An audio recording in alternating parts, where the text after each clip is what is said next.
It is Monday, the 8th of September, 2025. And before I get into the video and my Grok conversations regarding the sun and the other luminaries' travel path, I want to focus and get into just some current events, especially coming out of Canada. So this is Mario for the North, and he's sharing a lot of good content this year. I wonder if you'd ever consider putting his hat in the ring and working as a politician. Anyways, the Liberals have let in over 10 million foreigners since 2015. I said it got especially bad during COVID by design. And but anyway, he covers this. In 2025, I'm going to blow your mind. Watch this. It all started with one message from this guy here, Immigration Stats. He created this website, immigrationstatistics.ca. It's going to get better. Give me a second. As you all know, Pierre Poilievre called on the Liberals to completely axe the temporary foreign worker program.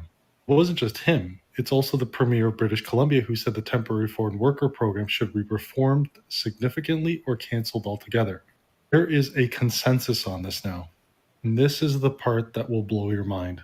Liberals promised a cap on 82,000 temporary foreign workers in 2025, but it's already issued 105,000 permits. This guy here just showed me that the numbers are staggering. The numbers are so insane that the temporary foreign worker program is actually just a tiny fraction of all the work permits and foreigners coming into our country. The bigger program is called the IMP. Yeah. For his website, I had no... The International Mobility Program. This is from 2000 to 2024. So IMP work permits plus TFWP work permits, study permits count as of 31st December, all years, all countries. No idea it even existed. That's what it looks like. IMP is the same thing as the temporary foreign worker program. It's the International Mobility Program, and it allows you to hire a temporary worker without a LMIA. In most cases, you submit an offer of employment through the employer portal. Don't take it from me. This is from the Government of Canada. Since the Liberals have been elected since 2015, they've let in over 10 million people into our country, foreigners, and they don't track who goes, who stays. What you'll find, and mark my words, is when we finally do a census, because the last one was in 2021, you're going to see all of these numbers completely and radically change. Yep. Thanks to this program. Yep. Look at the growth that we have since 2015.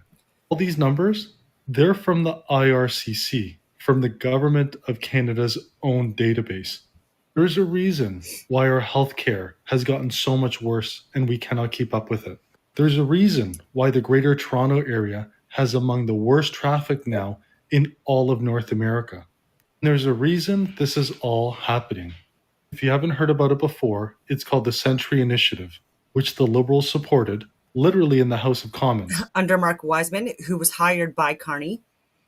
And this is stuff I've been talking about for years. I've been called, for some reason, a racist for sharing this.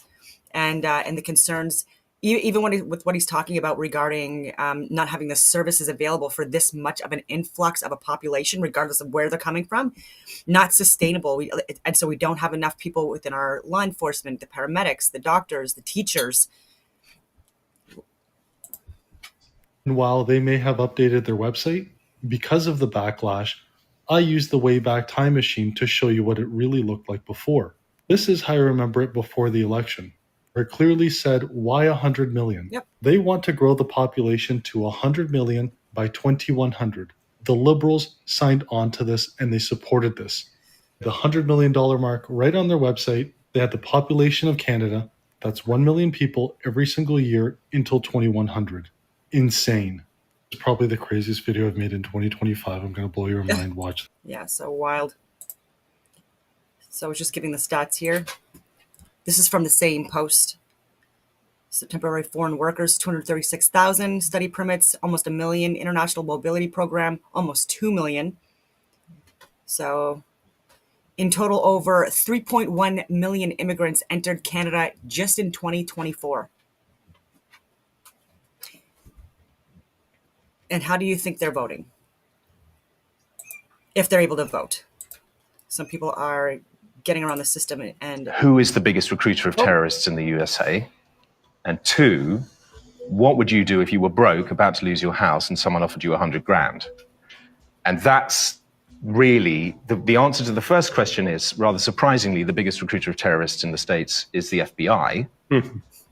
And the answer to the second one gives you the clue as to how our story works. Because the FBI have accidentally, it seems, developed a system which works rather well. And the system is, they make up a terrorist plot, they find someone to try and carry it out, and they arrest them for doing that. And then get the kudos for having fought the Great War against terrorism. Well, they get all sorts of things, really. I mean, it's quite complicated, but I guess the essential element of our story is that these people are not terrorists, but the government ends up putting them in jail for very long as if they terms. were. Yes, 25, 30 years. And there's a close to 100% conviction rate in these cases. And I wasn't looking for this. I wasn't aware of this. I mean, I think we all sort of have a vague idea that the FBI may be involved in setting people up. But then when you follow the story that I did and you see it close up, it's jaw-dropping. It's really shocking and very, very hard to believe. And yet the statistics, once you lay them out, are quite extreme. Like the QAnon shaman, so many people at the January 6th protest that were set up. Same thing with during the Freedom Convoy, like the Coots case, for example, classic example with RCMP using honeypots. And it happens. The Toronto 18 with someone from CSIS, the field team. So yeah, Canada does this as well.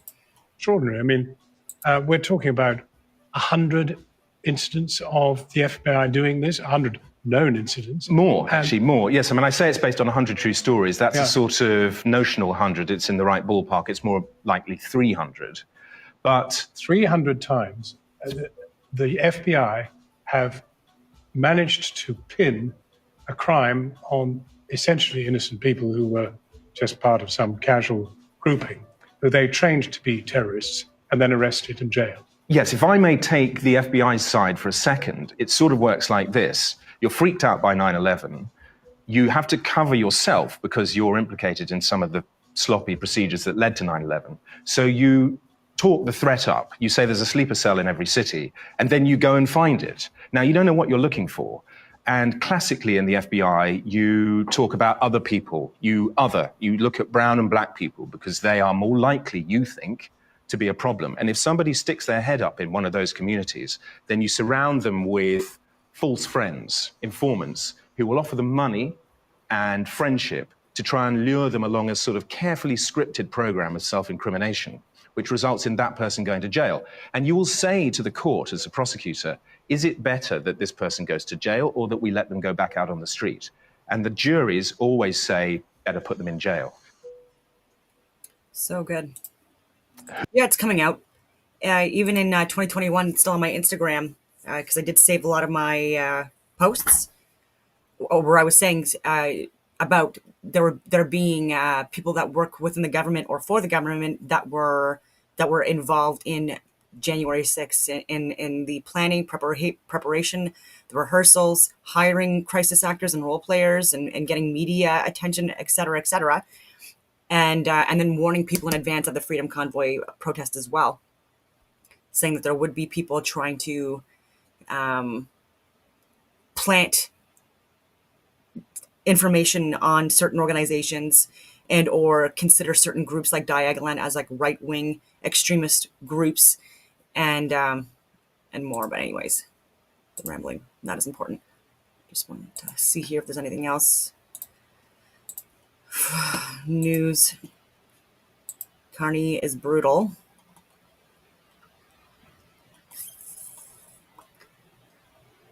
Let me see here.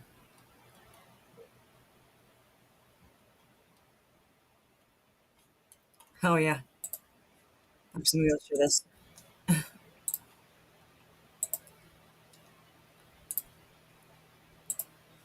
What did one of the UK's most high-profile political strategists just say? The cabinet is just a kind of stage theatre And actually, officials in the Cabinet Office have already decided it all.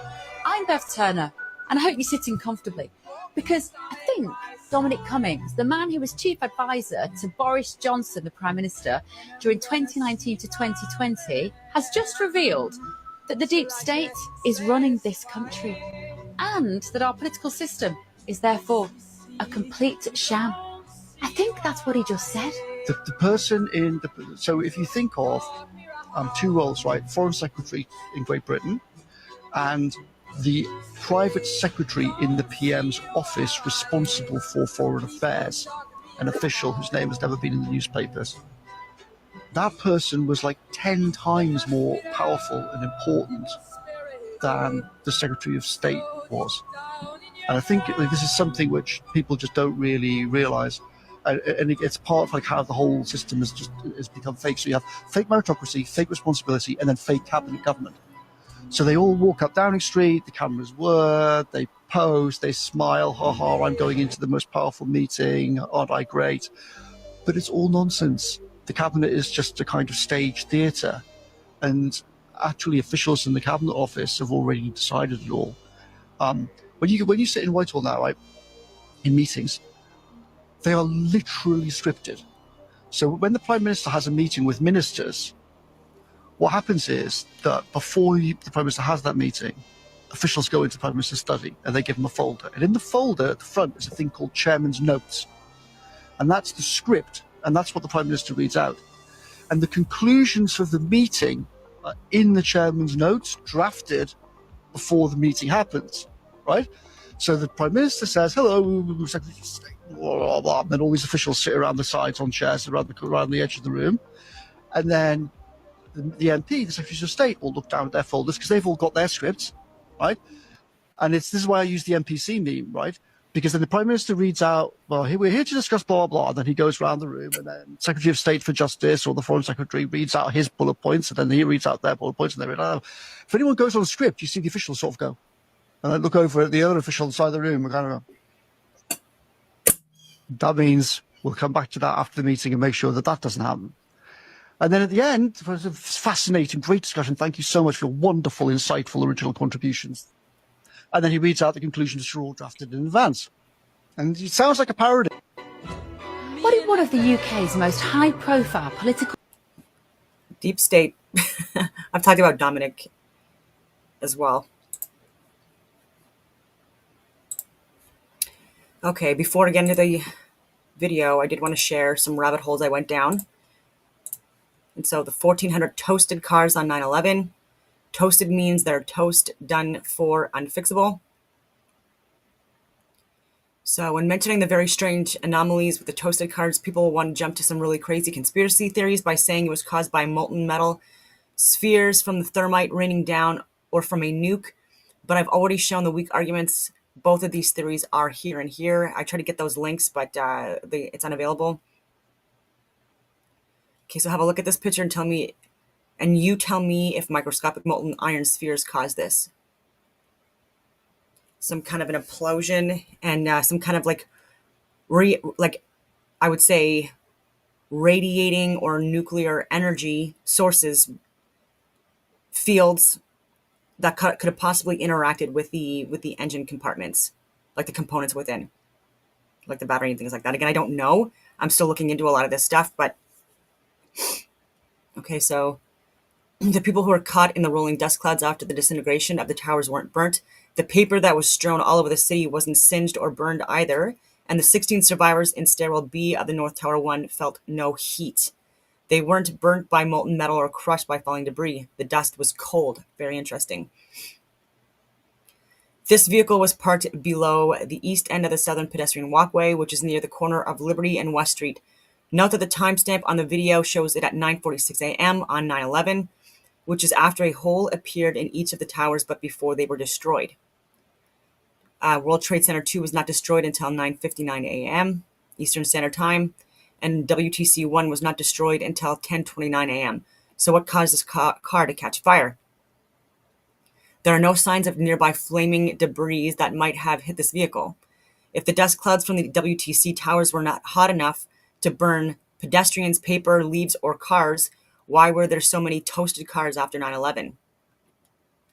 And so that there's video Across, I'd say a good 10 city blocks, New York City blocks from that North Tower. There's a parking lot, which I'm right over. There are cars on fire that evidently got hit by debris, and these cars are just burning untended to the ground. There's one completely engulfed in flames. And mind you, this is quite a distance from this first building, and those fires began right after the first explosion, and then just got exacerbated by this second one a few minutes later.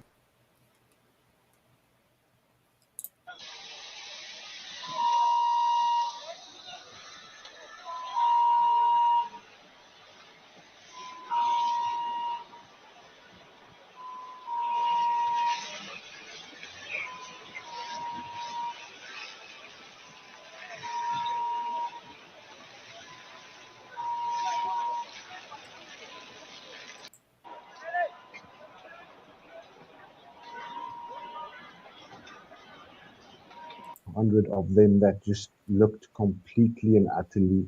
We had all these cars in the street, 1,400 of them that just looked completely and utterly demolished, like burnt out, like fizzled away. Some of these things had huge gaping holes in it. It looked like these things were put in an oven and just melted away. But at the same time, you had this major dust cloud come over all the people, but nothing happened to the people. Now, obviously, your clothes and your skin will burn quicker than that of a motor vehicle. Other strange things, as you then basically deep dive into some of the videos out there of the day, people's handheld cameras, some of the TV cameras, you would see a line of these cars that are completely wilted. Toasted is the terminology that's being thrown around. But some of the cars are only half burned. They've got tires that are still inflated. And then you've got certain videos where you can see the guys panning over the destruction, and you see that there is a flagpole with a flag still waving. So you've got a burnt out car, you've got people who were burned, you've got flags on flags poles that are like EMPs, electromagnetic pulses that interacted with components or materials or matter that could interact with that form of magnetism or magnetic field, and why the molecules or the matter that is not able to be influenced by magnetic fields or magnetism, why they were left untouched. are still fine. You've got an upturned car over there, and you've got another car standing over there that's got nothing wrong with it. So a couple of weird, wonderful things. Yeah. Well, I mean, before I sort of came across you, and I came across you after posting on Twitter about my interview with Richard Gage, and you kind of interacted with that post. Before that time, I had never heard this narrative at all in conspiracy kind of circles anywhere at all. And I'd just like to say that, you know, this has been a very nice long form podcast where you've presented, you know, a heck of a lot of information. And I've got to be honest, man, this to me, and again, doing what we kind of asking our audience to do here is keep an open mind and being able to be presented with evidence and not necessarily, you know, take it in or throw it away. Just be able to hold that information. And I'm trying to, as you're talking, as you're kind of giving me this evidence that you've got, I'm trying to weigh it up in my mind's eye with what Richard Gage also presented in a very, you know, kind of professional way and all that kind of stuff. And I've got to be honest, the way that if you just watch what happened, particularly the thing that stuck out to me was watching those steel beams as they were collapsing and turning to dust. If you literally just look at physically watch the buildings collapse or watch the buildings disintegrate on a molecular level. Yeah, it does. It makes more sense, even though the idea of it is way more far out. because we're led to believe, like you said, we're led to believe that it's pure science fiction.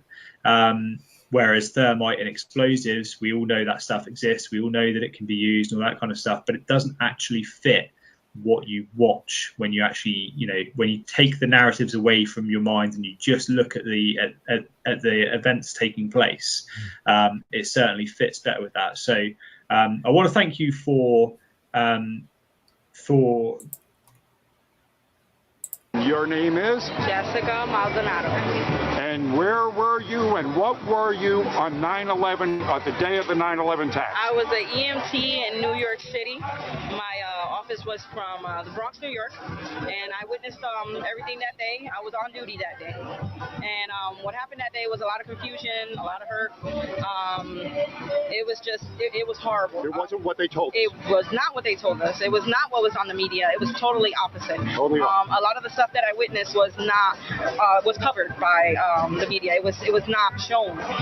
One of the things that I saw was we were helping the firefighters put out a fire 2 blocks away from the buildings, and a bomb squad came and they told us not to go in that block, and we were all like, okay, why won't we go in that block? And we stood back. As soon as we stood back from that block, the cars were just exploding, just coming up. Individually, like each one had bombs in it. I don't know if it was bombs, but they were exploding up. Wow. It looked like someone put bombs under them or something was in it. But how did the bomb squad know to tell us to move away from them, exactly, even before we were going into that block? Wow. Yeah. How many people witnessed this with you? It was quite a few. It was a group of us. It was at least 10, 15 of us. And they took pictures? Yeah. They took pictures of the surroundings. They took pictures of a lot of the flames, a lot of the burning building. Right before one of the buildings came down, they took pictures of that. We took pictures with the disposable cameras that we had in our rigs, and we always have a crash kit in each of the in the rigs. And that night, when we were all home or wherever we were at, we got a phone call from our superiors telling us to hand over the disposable cameras. Government officials wanted the cameras. They did not want us to develop any of the pictures that we had, but we kept them. We all have pictures. God bless you.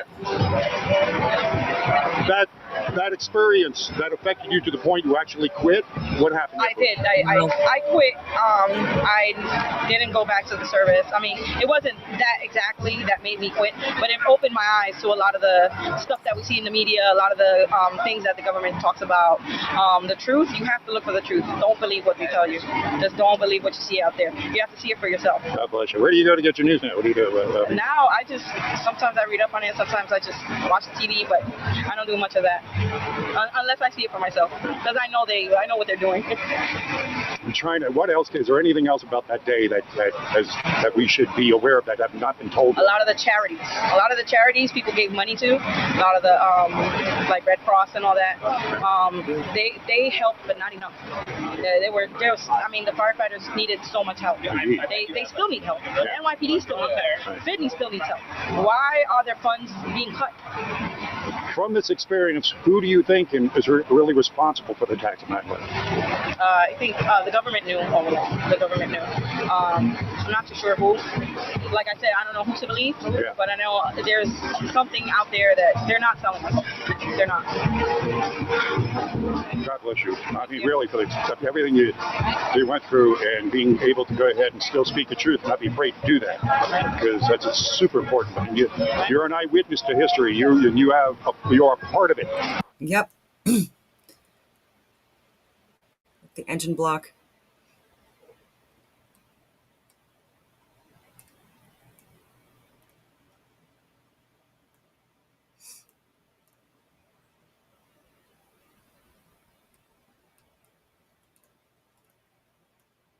Yeah, so just so much information needs to be re-looked at. The investigation needs to be reopened for 9/11.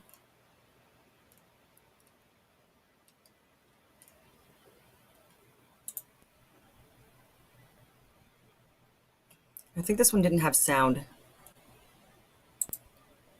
Look at that.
Another remarkable phenomenon to which Wood draws our attention, and I'm not sure anybody else would have, is what she calls the toasted cars that were found in nearby streets and parking lots, some of them outside of the debris field.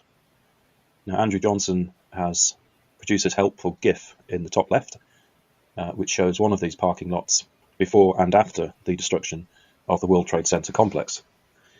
And it's a really quite remarkable piece of evidence. For example, if you look at the white car that I have put a square around, or a rectangle around, that white car does not appear to have sustained any significant damage. But then look at all of the cars to the right of it, and they appear completely toasted, apparently burned out. So how come the white car is not affected at all, and the others are completely ruined? Or take a close look at the vehicle in the center of the GIF. I'll give you a few seconds just to take in what you're looking at. What has happened to the back part of the vehicle in particular? It seems to have just kind of wilted and rusted. So what on earth has caused that to happen? Or take a look at the three cars in the center left of the GIF. You'll see that the white car on the far left appears to be more or less unscathed, but that the two cars in front of it are very badly damaged. Or take a look at a whole line of cars, plus another car at 90 degrees to them, all of which have been toasted. What has caused this? And why is it that those cars are so badly damaged, yet at the top there appears to be no significant damage to any of those cars? It's also worth asking, incidentally, what has happened to the greenery. That also seems to have sustained damage. So this is a remarkable phenomenon. What on earth are we looking at here? Why is it that some cars are damaged and others are not? What does any of this have to do with buildings being destroyed nearby? And how can we possibly explain?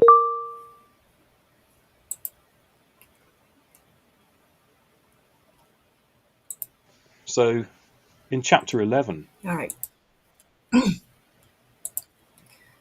So this was a very interesting website. I'm still looking through it. There's a few other things. Actually, let's share this one. It's a PDF, Finding the Truth, a compilation of articles by Andrew Johnson focused around the research and evidence compiled by Dr. Judy Wood. So 9/11 Truths. This is from 2011.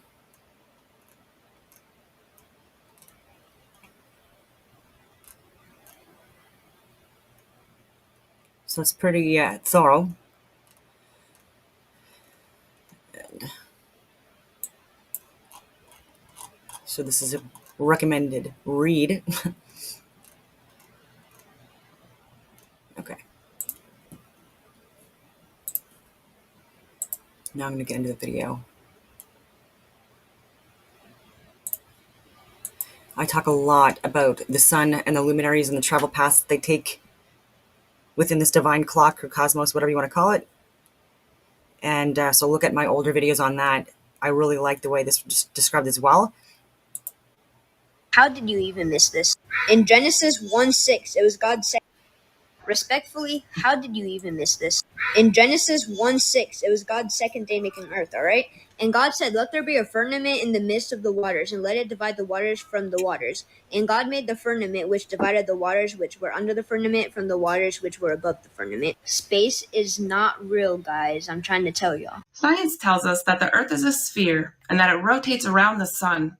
But what does God's word have to say about God's creation? Job 38:14 says the earth takes shape like clay under a seal. Its features stand out like those of a garment. A seal is one of those little pressers that was used to press wax down onto an envelope where an envelope was to be sealed at. A seal would create a perfect circle of pressed wax that would secure the envelope closed. The pressing down of the seal onto the wax would cause the wax to be pressed up around the edges, creating a type of raised outer ledge. So the earth takes shape like clay under a seal. Its features stand out like those of a garment. If you've ever been up high in an airplane looking down, the land looks like that of a velvety embroidered shirt or robe with different swirly designs. Looks like the texture of fabric. Velvety embroidery, the best way I can describe it. Psalm 75:3 says, "When the earth and all its people quake, it is I who hold its pillars firm." 1 Samuel 2:8, "For the foundations of the earth are the Lord's. On them he has set the world." The foundations are the pillars. Job 9:6 says he shakes the earth from its place and makes its pillars tremble. Psalm 102:25 says, "In the beginning you laid the foundations of the earth." Psalm 104:5 says he set the earth on its foundations. It can never be moved. Job 38:4-6 says, "Where were you when I laid the earth's foundation? Tell me, if you understand, who marked off its dimensions? Surely you know. Who stretched the measuring line across it? On what were its footings set, or who laid its cornerstone?" If the part of earth that we as humans walk around on and live on was stretched over a spherical shape, then it would not be possible to stretch a measuring line across it. You would have to stretch a measuring line around it. Job 26:7, where it says he hangeth the earth upon nothing, that's because it doesn't need to be hung upon anything. It's firmly founded on pillars. It is already immovable because of its firm foundations. It's just like our dining room table. It doesn't need to be hung on anything because it's firmly founded on pillars. Isaiah 40:22 says he sits enthroned above the circle of the earth, and its people are like grasshoppers. If the earth takes shape like clay pressed by a seal, it's going to look like a circle, especially from above, because we have the heavens above, the skies above us, within a dome-shaped firmament. And Psalm 33:7 says he puts the deep into storehouses, the deep being the oceans. And we are like little grasshoppers on the inside of a terrarium, walking around on land that takes shape like clay under a seal. 1 Chronicles 16:30 says the world is firmly established. It cannot be moved. Psalm 93:1 says the world is established, firm and secure. Psalm 33:13-14 says, "From the heaven the Lord looks down and sees all mankind. From his dwelling place he watches all who live on the earth." It would be much more practical and logical for God to position everybody on earth in a way that he can view them all at the same time. And I understand that God's Holy Spirit is omnipresent, but in this verse it says the Lord looks down and sees all mankind, talking about God the Father. It's not referencing the omnipresence of the Holy Spirit. The last thing I wanted to mention is that the biblical age of the earth is somewhere between 6,000 and 7,000 years, which makes perfect sense because a day for God is 1,000 years for people. We are getting close to Jesus' return. We can all feel it. He will return at the end of the 6th day of creation so that he can step in and take a seat in the seat of authority on earth. See, that's where we don't subscribe to the same theories, respectfully speaking. I believe that what we're calling Jesus Christ is a representation of the sun in the sky and its traveled path within the zodiacal belt through the zodiac signs. And depending on if you're looking at a solar or a lunar calendar, it's 12 or 13 signs that are being crossed through, which if you want to include Ophiuchus. And like Mithras, Dionysus, Horus, Apollo, Krishna, etc., Jacob, Israel. And reign and rest for the 7th day of creation. But science says that the earth is 4.54 billion years old. It's important to know that it doesn't matter what shape the earth is, it doesn't matter what size the earth is, it doesn't matter what the celestial bodies do in their orbit or any of that. None of that matters. The reason why the enemy doesn't want us to wake up to these truths, as silly as it may seem, is because this is all part of a broader mind control system. These are the beginning truths that unravel the mind control that people are under. If people start to wake up to these truths, they are inevitably going to break away from the mind control that they are currently under. It is bad news for the enemy. Psalms 2:2 says the leaders and kings of the earth band together against God. So if it's not in God's word, it is a deception that is being used as an attack on your faith or your ability to come to faith.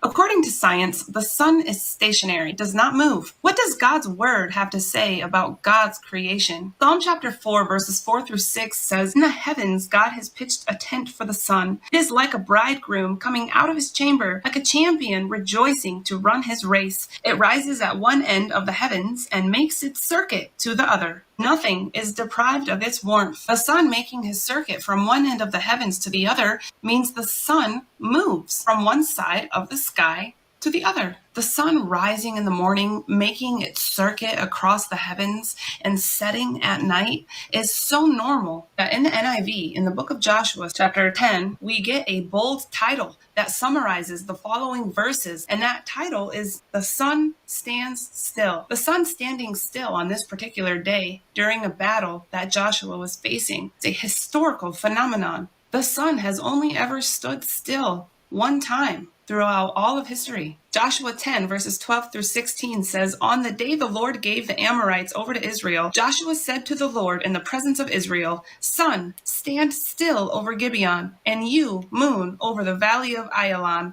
So the sun stood still and the moon stopped till the nation triumphed over its enemies.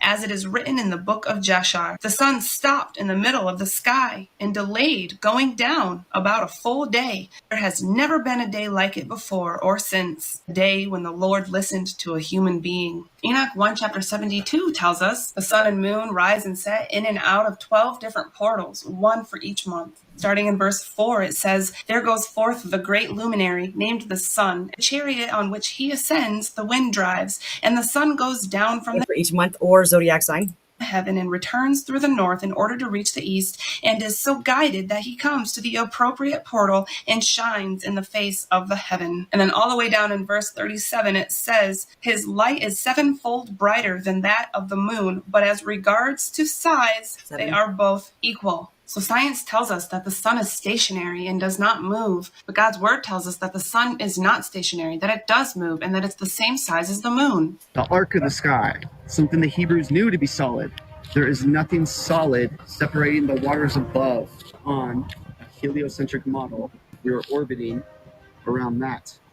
That is doing a circuit over us every day, causing night and day. That's in the west. Seasons. It's getting closer to us during the summer, further away during the winter. Makes a lot more sense on the geocentric model than it would if we were tilting on an axis and we're 3.1 million miles closer to the sun, called a perihelion, during the northern hemisphere's winter. So we're closer towards the sun during the winter and further away during the summer, depending on Earth's axial tilt and the sun's rays coming in parallel. But the sun's rays have never been observed coming in parallel. We have what is called crepuscular rays, which angle out from all different directions that all pinpoint to the sun, proving its locality. I think it's funny that it's 2025 and people still don't realize what circumnavigation is. Here's your Earth. When they circumnavigate, they do this. They go like this. That's the Alex Gleason model. Not perfect. Around in a circle. Around in a circle. That's how they do it. They go around in a circle. That's not spherical. That's not a ball at all. Okay? You understand? Now, they go around in a circle. Just like the sun. The sun goes around in a circle. Circuit rings. It doesn't, there's no ball, but it's amazing. I mean, we've been brainwashed. It is what it is. You guys ever heard of Operation Fishbowl, where the U.S. government launched missiles straight up to test how high we can go? Have a listen to this. In 1962, 7 years before they faked the moon landing, Operation Dominic began. A series of 31 missiles were shot straight up into the sky to test how high humans can actually reach. They quickly figured out, not far at all.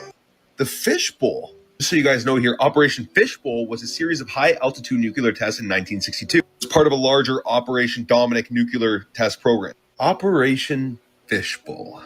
This is one of the pictures from Operation Fishbowl after one of these high-altitude nuclear weapons exploded.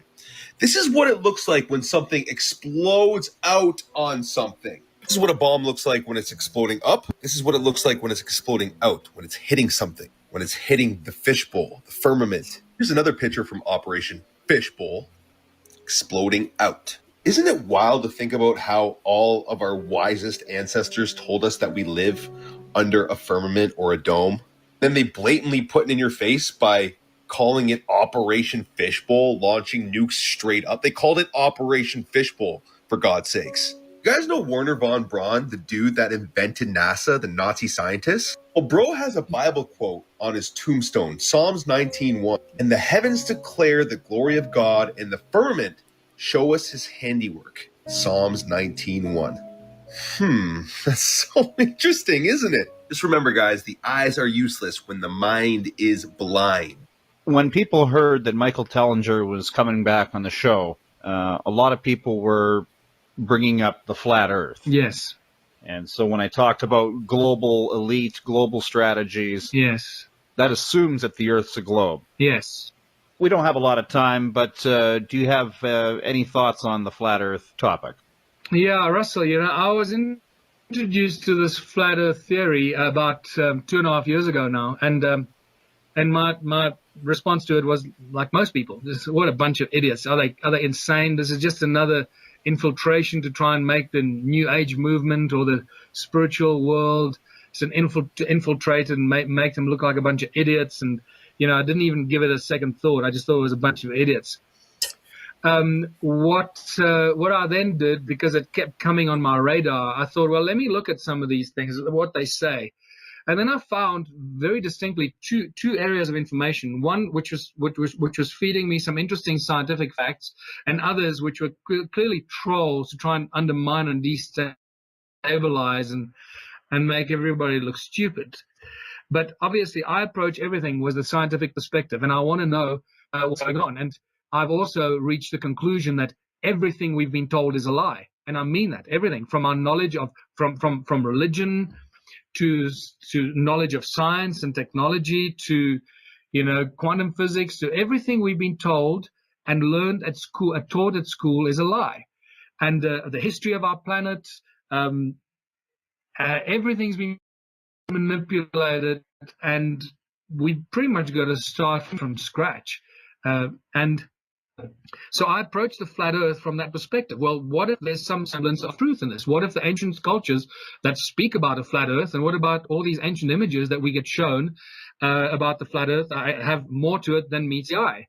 So I started looking at it, and to my surprise, I started finding some very serious problems with the ball Earth theory, and a lot of interesting arguments that suggest that we need to investigate this a lot deeper.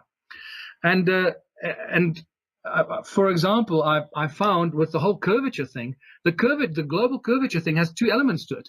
The one is that from your position of view, if you're standing on a giant ball, you're not going to see curvature anyway. There's going to be a line around you, all the way around you, that from your perspective is as far as you can see. So anyone that suggests that you're going to see a curvature of the Earth from your perspective, they haven't thought it through, and they haven't given it any scientific evaluation. However, curvature in terms of looking into the distance and figuring out whether there is any curvature, well, that was a shock to the system. I always believed that ships disappeared over the edge, and onto the ocean, in the ocean over the edge. And then I started researching that and listening to people from the military and the Navy talking about missiles that they, surface-to-surface missiles that they shoot line of sight, 80 miles into the distance, line of sight, and basically saying, look, if I can't see it, I can't shoot at it. And I'm shooting at something 80 miles away, so clearly there can't be any curvature. So that started, made me pay attention to this. And at the time, I also started looking at the globe Earth model as in the magnetic terms, and the whole thing of gravity, the fact that gravity has never been explained. It remains the most mysterious aspect of science and physics today. Nobody can explain what gravity is. It's this invisible magical force that sucks everything to a ball. They can't really explain it. They observe what they call gravity, but they can't really explain it. And I started looking at the magnetic effect, and my research into the origins of humankind, the origins of everything in creation, and my understanding of sound resonance, how sound and resonance is the source of everything. And when you read ancient scripture, when you read all ancient civilizations, they all share the same common denominator. Everything emerges, everything in creation comes out of the primordial sound and resonance of the creator or the creative source. So it is the sound and resonance that give rise to magnetic fields, and moving magnetic fields give rise to electricity and electromagnetic fields. And I started looking at that linear scientific understanding of our nature of reality and the electromagnetic universe that is actually the magnetoelectric universe, and getting a deeper understanding of that, and then realizing that the magnetoelectric universe. This guy, again, like all of these links being connected and people coming to the same conclusions that are not mainstream science, but I think it's closer to the reality of the cosmos than we're being taught. Magnetic model of our Earth does not stand to scrutiny of magnetic field studies. And that suddenly started, making me examine and question the ball Earth theory in deeper scientific, with deeper scientific questions. And then you look further at the Michelson-Morley experiment that was very clearly hidden and from sight, because it clearly shows that the Earth does not move through space, which is something I never knew. I did not know that. I always believed that the Earth moved around the sun and everything was spinning and moving and traveling through space at millions of miles an hour. I always accepted what I was told by my teachers. Once again, I had to remind myself that everything we've been told is a lie. So could the flat Earth versus ball Earth theory be one of those lies that we were told? At this stage, I have my own theories on this, but I also discovered the moment I started sharing my theories from a scientific perspective, I came under such venomous attack from people that I decided to bury it and just not talk about it, because I like to discuss everything and anything, and I invite everyone into the Ubuntu movement, and I expect people in the Ubuntu movement to be open-minded and be prepared to discuss everything and be rational about it and evaluate everything to the best of our ability. But I came under such venomous attack from people everywhere that I realized that, this is maybe not the right time to start talking about the flat Earth, because as scientific as I want to be about it, some people are just not ready to discuss it. And I realized that it has become the holiest cow, even holier than the money issue. And so for now, it's more important for us to save the world from economic slavery and find a new way out of this enslavement system that we're all born into, than worrying about whether the Earth is flat or a ball. As soon as we freed ourselves from the enslavement situation that we are in, all that stuff will come out of the woodwork in any case. The Flat Earth map dates back over 1,000 years. This map is credited to being created by a Persian astronomer. His name was Al-Biruni, and he lived between 973 AD to 1048 AD. It's the official map of the United Nations and also the United States Geological Survey. It used to be present in many places before the creation of NASA and the Antarctic Treaty in 1959. Here you see it with Admiral Byrd. This map has been restored by Dmitry from Russia with suggestions of mine, Eddie Alenkar. Known by my YouTube channel Flat Earth Banjo, I asked Dmitry to include the Bermuda Triangle and Point Nemo, a place deep in the Pacific where NASA buries rockets. Then Robert Tozzi, a professional mapmaker, came along and enhanced the map even more. There are many people now selling this map online, but if you could order it from my online store, I would greatly appreciate it. Visit my online store now and... Yeah, so I have this map. I have it downloaded as well. It's not obviously 100% accurate, but it shows the travel path of the sun and the other luminaries, but specifically the sun, its travel path at the equatorial circuit or ring, the Tropic of Cancer and the Tropic of Capricorn when it goes on its furthest north and south latitude, 23.4 degrees north and south latitude of the equatorial ring, which is 0 degrees. And so I'm just going to read. I don't know why I said it like that. Okay, so how many times would the sun lap the moon given 15 degrees per hour for sun and 14.5 degrees for moon? And then so the sun would lap the moon approximately 12 times per year. So that's very interesting. So depending on if it's a leap year, non-leap year, and when the calendar system starts, there are either 12 or 13 full moons in any given calendar year or solar year. So 15 degrees lead to the sun lapping the moon approximately every 29.5 days, which corresponds to the synodic month, the time for the moon to return to the same position relative to the sun as seen from Earth. So this is where I'm saying that the luminaries, they have their own travel paths, their own circuits, and they travel at varying speeds, but they do have averages. And that's why I'm saying that the moon isn't orbitally or tidally locked. It actually does travel on its own ring paths, and it does form the analemma as well. So the alignment results in the new moon phases when the moon is positioned between the Earth and sun, making its illuminated side face away from us. So this is where I'm saying when there's the new moon period, it's when the moon is closest to the sun, and this could be impacting the luminescence of the moon, like its charge or whatever. I don't know.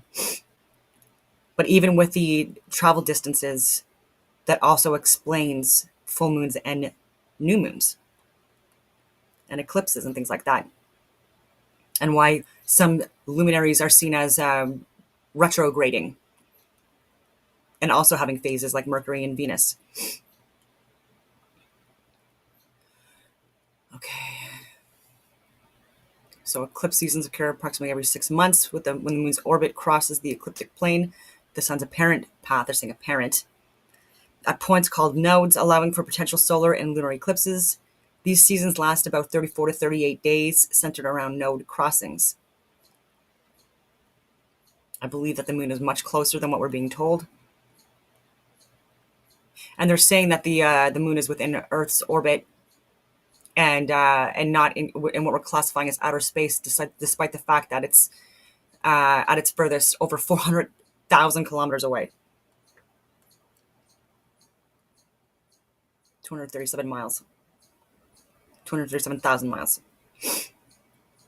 Okay, so the sun's equatorial circuit. In standard astronomy, the sun's apparent motion, 15 degrees per hour, or 360 degrees every 24 hours. And this is where it travels through the circular path, through the zodiacal belt.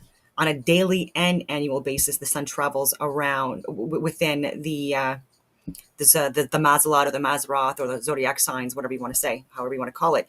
And it spends more time or less time within these signs, depending on the size of these constellations. So, for example, Virgo being quite large, spends a lot more time in there than in Scorpio or Ophiuchus, or the smaller of the constellations. Capricorn is also, I believe, to be smaller,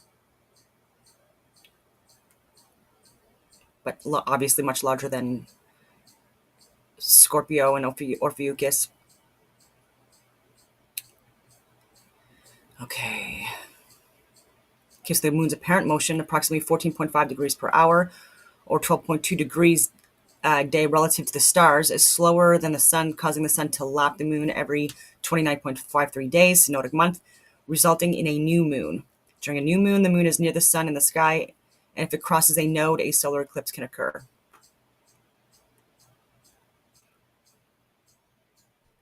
Okay, usually in the March-April timeframe, in the September-October, and these are when we experience in the northern and southern regions of this earth plane our equinoxes, our spring and fall equinoxes,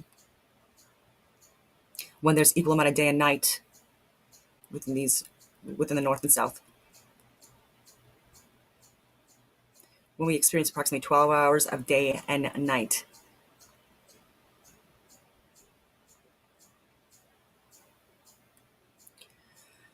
Okay, so Okay, I want to get into the interesting things here.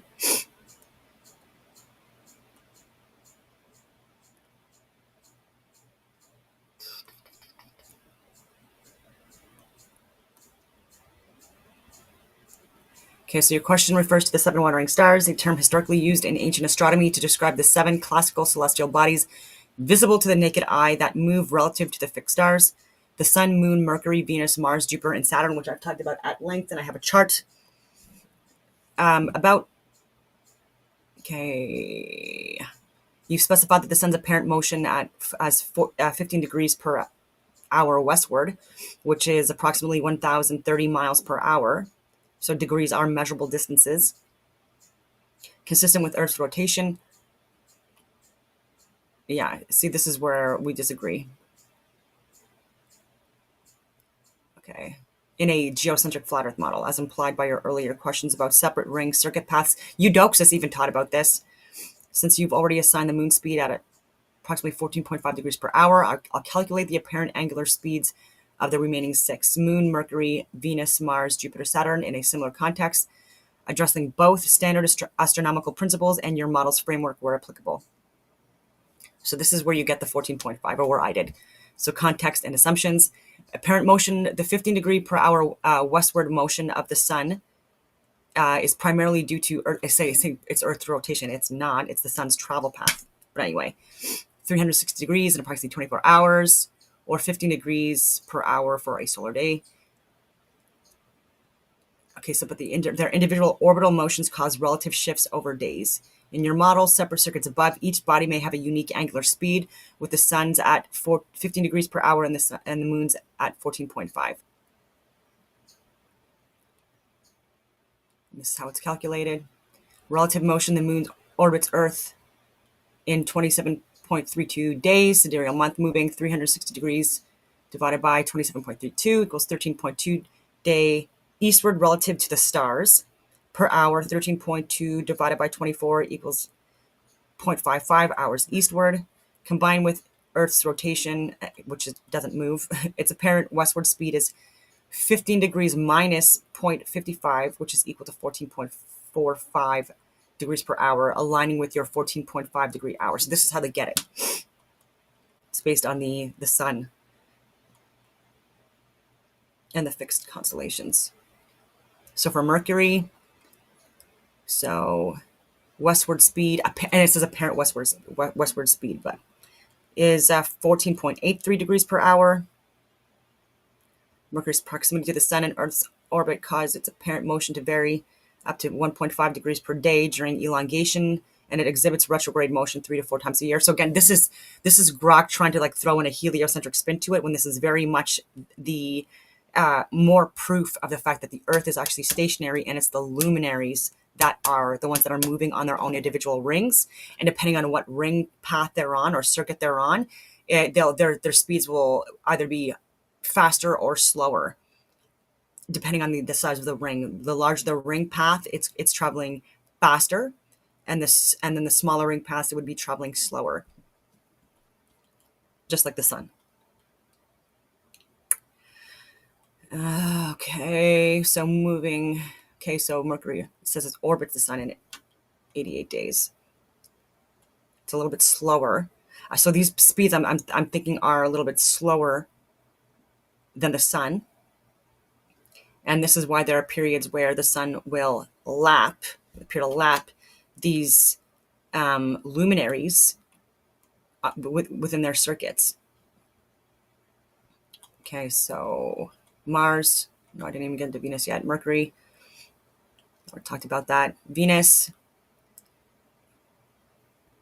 I think that the sun laps Venus every 224.7 days, 1.6 degrees per day eastward. Apparent westward speed, so like we're looking at like what we actually see in the friggin' sky, apparent westward speed is 14.93 degrees per hour.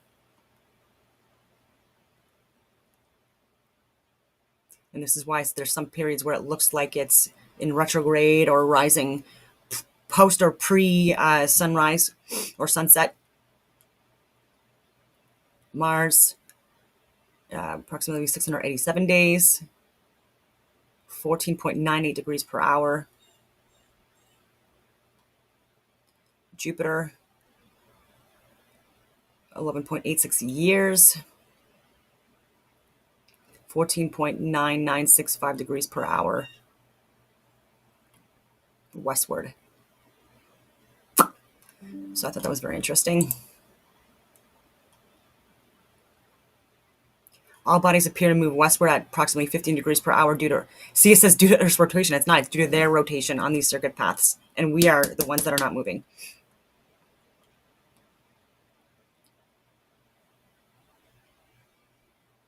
Has positional shifts, yeah. Closer to the sun. But also closer in the geocentric model as well. All right, so here's the... So retrograde motion refers to the apparent backward westward movement of a planet against the background of fixed stars as observed from Earth. In your framework, where the sun moves westward at approximately 15 degrees per hour and the moon at approximately 14.5 degrees per hour on separate ring circuit paths above, and considering these 7 classical wandering stars, retrograde motion applies primarily to the 5 planets, Mercury, Venus, Mars, Jupiter, and Saturn. This phenomena arises due to their relative motions, whether explained by heliocentric orbits or distinct circuit speeds in your model. Below, I'll explain retrograde motion.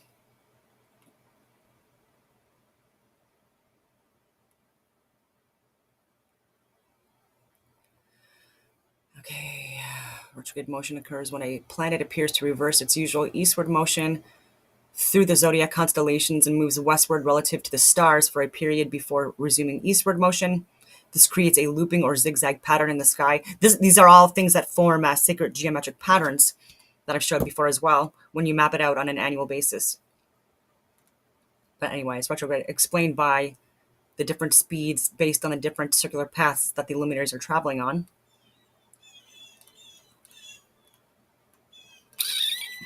As we can see in the sky every single day. So anyways, short-ish video. On that note, I will leave it at that, and I hope that everyone has a wonderful rest of your day.